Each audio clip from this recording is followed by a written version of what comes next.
Today, human beings have reached a stage where it seems that nothing is impossible. We've built a glorious civilization, forging a time of unparalleled accomplishment. Global communication and technology have created a world that once existed only in our imagination. Now the world has become a global village. Each day we make the impossible possible, creating a life with no limits, a world in which all of our desires can be fulfilled. Our journey of development is on a seemingly infinite trajectory. However, what is our purpose? Have we not forgotten ourselves in our obsession with material gain?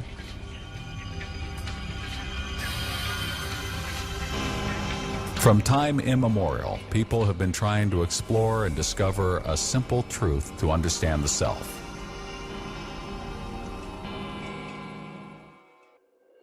The eternal truth. Who am I?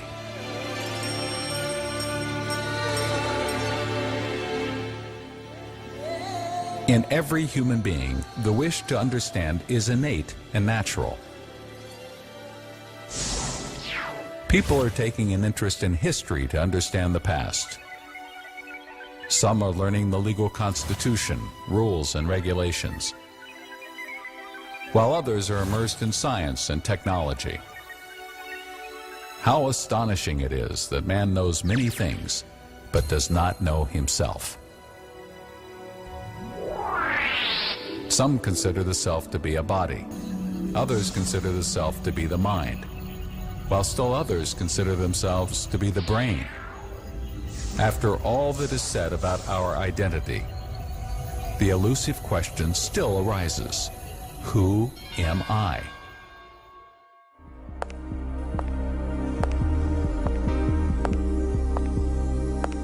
When I say my legs, my hands, and my body, what does this actually mean? Am I simply a body? So who is saying my body? Who is that I? Scientists and doctors are often puzzled by the behavior of the mind, brain, and intellect.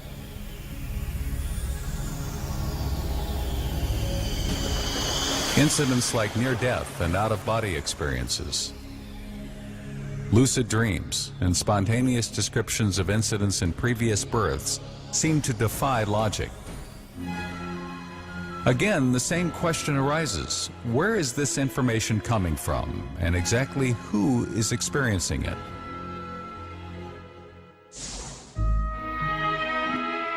We see child prodigies who exhibit extraordinary skills at a very young age. How does one explain these seemingly impossible expressions of knowledge and training?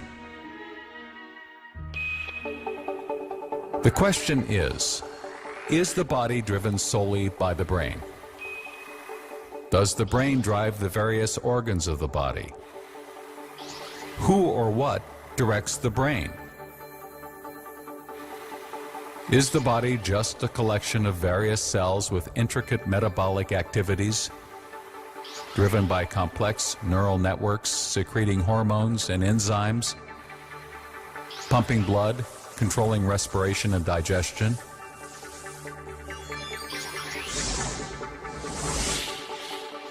Who or what determines and guides all these activities until the point of death?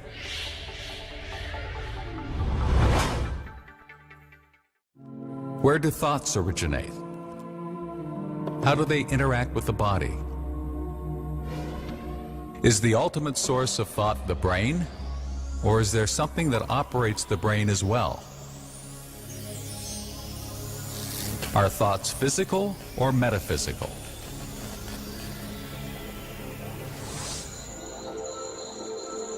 Within the physical world made of atoms and molecules, there are entities which are metaphysical in nature.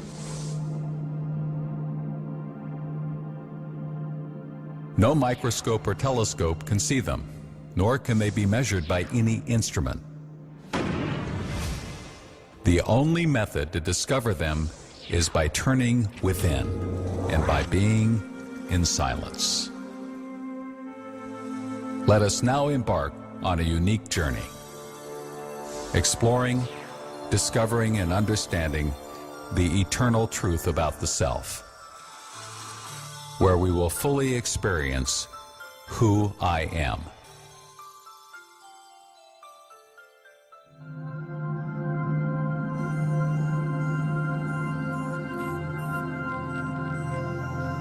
This is not what I am. This is who I am. I am a soul, an infinitesimal, indivisible, and indestructible subtle point of sentient divine light, a metaphysical entity.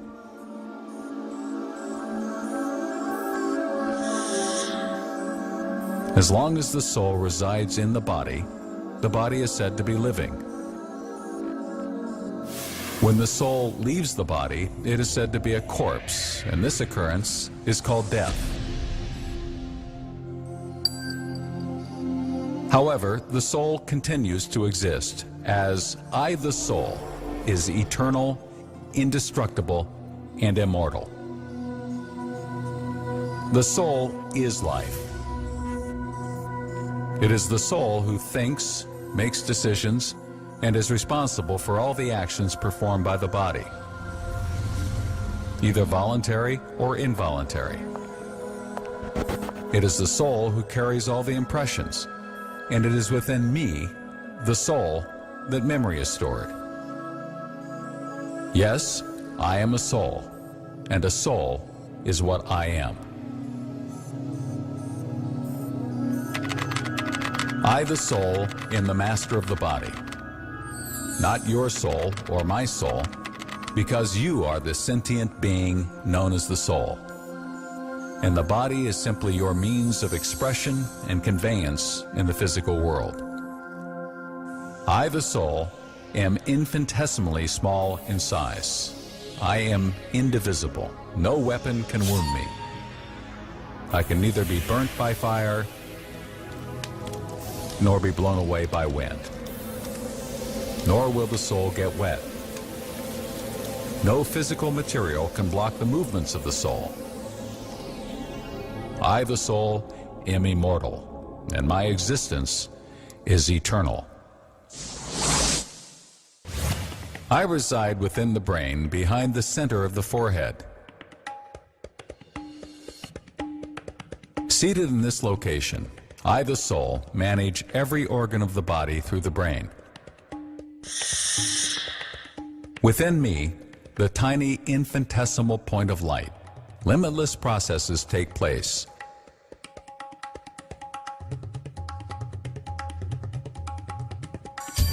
Ranging from animating the body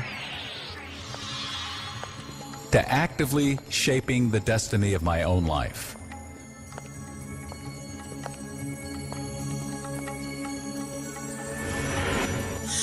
I, the soul, innately know what is good and what is not good for me and my body.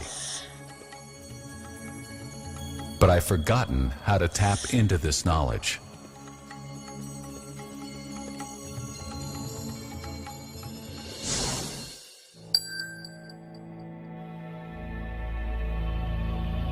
When the soul is in the body, it functions by manifesting 3 different faculties simultaneously.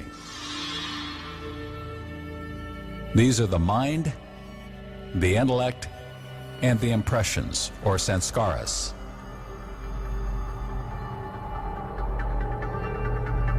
I create thoughts based on my past experiences, influences, memories, and what I've learned from others. This capability of the soul to create and experience thoughts is called the mind. Sometimes unwanted thoughts pop up in my mind, seemingly beyond my control. They keep flowing. I feel powerless to stop them. How does this happen?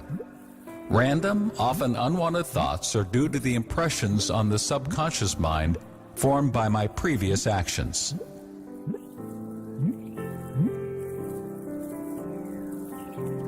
Thoughts that arise in my mind can be good or bad, useful or wasteful, positive or negative. A thought can also be an idea. Usually, thoughts direct me to do something. I, the soul, decide if the thought is to be acted upon or not, whether to do it now or later, whether it is good or bad. This ability of the soul to discern thoughts and to make decisions is known as intellect. Based on a decision made by the intellect, the soul might cause the body to perform an action. That action leaves an impression within me, the soul, which in turn influences my thought patterns. Such impressions stored by me are called latencies or traits, which form the subconscious. Impressions can be shallow, moderate, or deep-rooted. The deep-rooted impressions appear in the form of actions. These actions can take place in my conscious, subconscious, or unconscious minds. Deep-rooted imprints may even emerge in the form of dreams.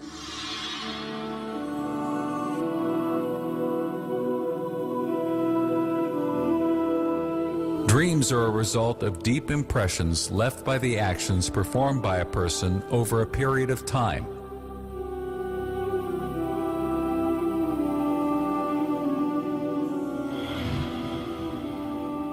For example, a person who has been bitten by a dog or has seen others attacked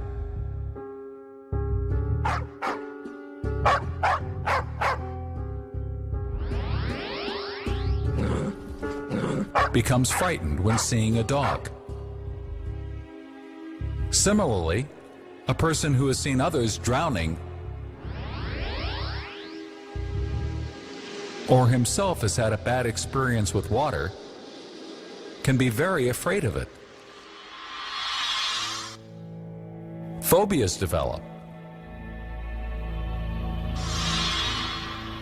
Deep-rooted impressions that are very powerful and forceful. Repetitive thoughts or repeated actions create such impressions.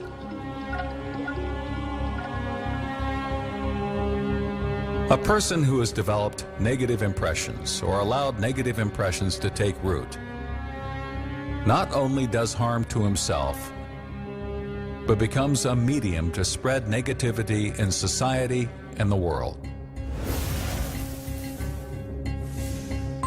In the same way, the person who has developed positive qualities within not only benefits himself, but becomes a valuable asset for society and the entire world. Generally, positive thoughts are slow and steady in nature. When thoughts are slow, steady, and ordered, the intellect will be able to decide precisely and accurately. The resulting feelings are also pleasant.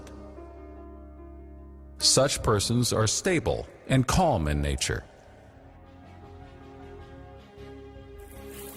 On the contrary, negative thoughts are usually erratic, scattered, rapid, and crowded. They lead to negative emotions and feelings such as anxiety, confusion, insecurity, and fear.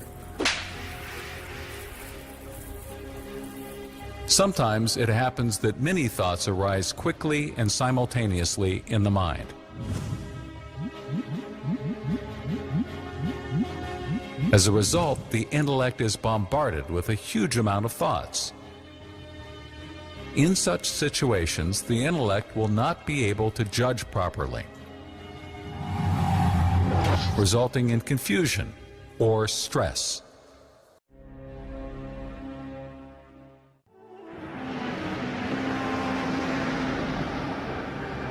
The metaphor of a car and driver is useful for understanding the difference between the soul and the body. If you consider your body to be a car, you, the soul, are its driver. Just as the driver turns the vehicle, moves it, or stops it, so will a soul direct different activities through the body.